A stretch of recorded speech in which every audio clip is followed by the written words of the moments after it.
Hey, I'm Alex Radcliffe from Board Game Co. and today I'm reviewing Frozen Frontiers from Cosmodrome Games. I'll have a link to the crowdfunding site this is on down below, as well as the fact that this is a prototype, rules, components, and all of that stuff subject to change. Frozen Frontier is a mid-weight Eurogame of wandering around space, moving to planet, trying to figure out which actions you can take in this game as you optimize towards the highest endgame score across 3 rounds of play. In the game, you're going to be dealing with this little planet situation over here. You're going to be gathering your ship, you're going to be picking where you go in the game. You're going to be picking one of the spots to go at the beginning of the game, going anywhere on the board, but from there moving to any adjacent system. So for example, I can go over here, or over here. Once you're done moving, you'll go ahead and take an action, one of 3 actions in the system, but if you want, you can also pay some of your cubids over here to be able to move further. So for example, if I started here, I can go ahead and head down over here by just dropping off a cubid as a transit tax to all the spaces along the way that you skip over. That's basically what you're going to be doing as far as the movement part. You can move as far as you want, and by the way, the map does circle around, so this part heads back up to there, and vice versa back to here. Not this way, just that way over there. But you can move around to location, and once you get to a location, you're taking one of 3 actions. You're either going to be just going ahead and asking for aid effectively by going ahead and gathering one of these cards, taking 3 cubids into your supply, and gathering one of these cards and taking the benefits on these cards, taking a subsidy effectively. Alternatively, you're going to go ahead and activate a cooperation action in which you're going to start loading up these various spots. Let's say we did a cooperation action over here. Let's say we moved over here. We did a cooperation action. You can start loading up your various people into matching spots on the board. You have to have the matching spots, but you can go ahead and load them up, limited to 1 person per building on the planet, but you'll get points for that over there, as well as points at the end game, depending on who controls this planet. But more importantly, or not necessarily more importantly, you'll also go ahead and produce. So what you do this, you go over here, you'll first load people up, and then you can go ahead and produce on each area, gathering cubes from your own personal supply in order to go ahead and produce on the areas, loading those up in the game. So you can grab this, grab that. We'll have to grab 1 extra cubid from over here in order to take an activation bonus, which allows us to trade in a cubid for another point. So we can go ahead and grab that, getting our point tokens. And so you're going through this process of effectively production, loading up your people, loading up your colonists onto the board, but then also producing over there, gathering resources that you need. This is a fun time to talk about the resource system. We're in Frozen Frontier. The resource system is a bit complicated in the sense that over here, what you see here, the empty spots are how much resources you have. I have 2 aerogel, not 3, because I have 2 empty spots. But then additionally, whenever I spend aerogel, I have to grab a cubid and put it in there, and I've both utilized up one of my cubids as well as filled an empty spot. It helps if you think of the cubids as containers to carry all your board games, all your aerogel from wherever to wherever. If you think of the game as having 2 different things in order to supply everything, you need the container to hold the goods, and then you need the goods itself, then it tends to make a bit more sense. But that means you need both. You need to actually have the resource, and you need to have the containers in order to utilize and benefit from them at any point. But you're going to go through that production of the process, that cooperation action, gathering points, producing as well, as you try to figure out what you need over there. But this is what you want to be very mindful of: the planets you produce on, which planets are producing what, which ones are going to be giving you some helium or whatever it is, He3, so you can go ahead and send that back to Earth for victory points, which of the other resources, the aerogel, the energy, and the regolith that you're going to be accessing, as well as which of these scientific abilities you're going to use from different regions, because those all give you different trading criteria at each spot on the board. Figuring out where and how to cooperate in the game and how to cash in on those engines is a big part of Frozen Frontiers. But then we get to the main action, the one I saved for last, but the one that is going to be most common, at least early game. Early game will be most common as you start building up infrastructure. Later game it kind of pivots a bit, but the most common action early game is where you're actually going through the process of actually producing in this game. For that, you're going to have a handful of cards that you're utilizing, and you're going to go ahead to a spot. So let's say we're over here right now. We want to produce somewhere. Maybe I go ahead and head over to, let's see if we have Space San Francisco. We do. So maybe I head down, looping around the board to here, to this zone over here. Let's move this guy out of the way. Let's say I'm over there, and then we go ahead and we utilize the production of the spot. We went to Space San Francisco, and we have a Space San Francisco card that we can use.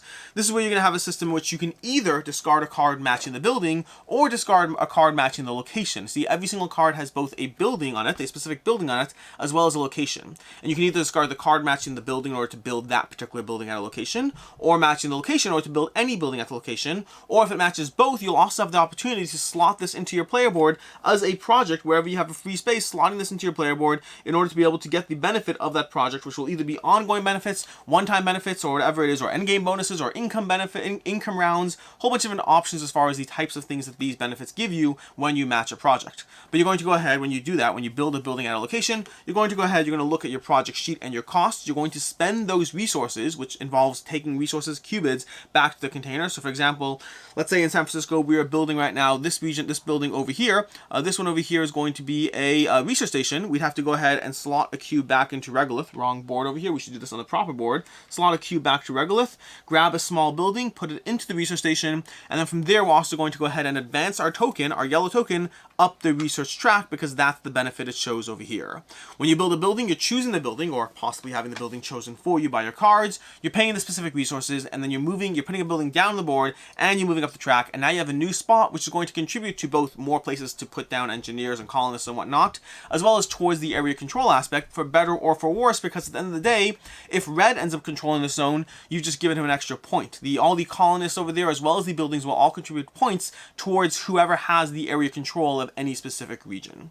You're going to go through this process round and around until eventually you run out of these subsidy cards. Once the subsidy deck runs out, you're going to go ahead and trigger the end of the round, at which point you'll start making a bunch of deliveries. There are going to be a bunch of cards spread on the board that give you a bunch of delivery options the players are going to choose from. Different options. This is usually where you're sending that HE3 back down to Earth, but they're going to give you qubits back, they're going to give you the actual, you're going to have to give in the resources, and at the end of the game, they're going to give you points. You're going to have a bunch of selections of these cards available at all times, but you'll also have the opportunity to draw cards during the course of the game, and to use those as extra delivery options that only you have access to and no one else. In the second and third round, you'll also have to make extra bonus deliveries. You're going to have to make extra deliveries in the second and third round, and if you do not make those extra mandatory shipments, well, you're going to lose a chunk of points, so make sure you prioritize those, because the economy on those is significantly worse than the optional ones, so make sure you have enough helium to take care of those optional ones over there. Past that, you're going to do that for 3 rounds. You're going to add up your points at the end of the game, which is going to be equal to all the deliveries you've made, all the points you've earned throughout the rest of the game, all the area control that goes on for each of these regions. Each region is going to score points for the number of buildings, 2 points per scientist, 1 point per engineer or worker, wherever they are. And you're going to add up all the points. You'll have your AI modules that contribute towards that strength. So for example, we have 2 AI modules here, plus 2 over the buildings. That's going to be a strength of 4 versus a strength of 3. So you want to be mindful of the area control, who controls the region, who's going to score those chunks of points, because they can absolutely be chunks of points in Frozen Frontier. Once again, on your turn, you move a ship around the board, you take one of 3 actions, either building a building, producing effectively at those buildings, or gathering a subsidy. You're going to repeat that process until you run out of subsidy cards, at which point you'll move to the end of the round, you'll repeat that for 3 more rounds, you'll score up points, and that is basically it. The last thing to roughly touch upon before we head into the review territory is the fact that over here you have these 2 tracks that as you build buildings, you'll be moving up these tracks, and these will give you different things. They'll give you research cards you can earn, which will slot into your board, giving you additional bonuses. They'll give you additional engineers being unlocked, as well as you being able to draw additional cards. On this side of the board, you'll be unlocking more of these workers over here, as well as unlocking the bottom areas of your board, which will allow you to slot more projects. At the beginning of the game, you can only slot 2 projects. As you unlock more spots, you'll be able to slot more and more projects, and then additionally, you'll be able to draw those delivery cards, those shipment company contracts, in order to score more points. And that is basically Frozen Frontier, which brings us to the review, starting off with ease of play.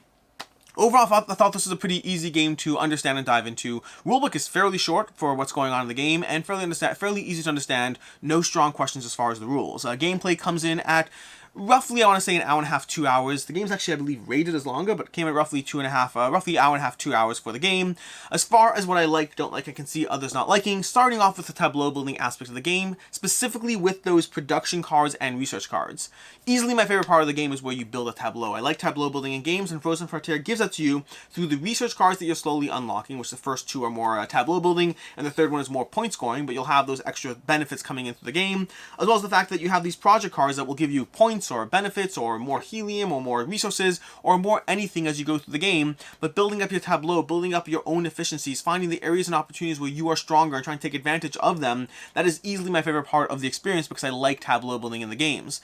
I like the tight economy of the game, the fact that everything in the game, it seems like you have a lot of resources at first, but you're very quickly going to run out unless you are on top of your production, unless you are making sure that people are producing buildings on the board in order to get that production up and running, in order to start being able to move your ship around the board and actually start producing in those areas, giving benefits to yourself, giving benefits to others, having those containers flood back to you at the end of the round. Very, very satisfying. And so getting the production up and running in order to make sure you actually have an economy in this game, so make sure you actually have stuff so you can use things, because you will run out of stuff very quickly if you're not being careful, and there's lots of planning required around that. You're going to start off with a hand of cards, so you're going to have the opportunity. There's also a draft option for the game as far as drafting initial hand, but then these cards, they don't seem like they matter your first game, but they matter. They matter a lot as far as what you plan and how you plan. They kind of seem open and vague at first, but there's a lot of opportunity and a lot of strategy around looking at your hand of cards, looking at the board of cards. One thing I forgot to mention is that every single time you move to a spot with a card present, you're also going to take that card, but only the first person to get there each round has that benefit,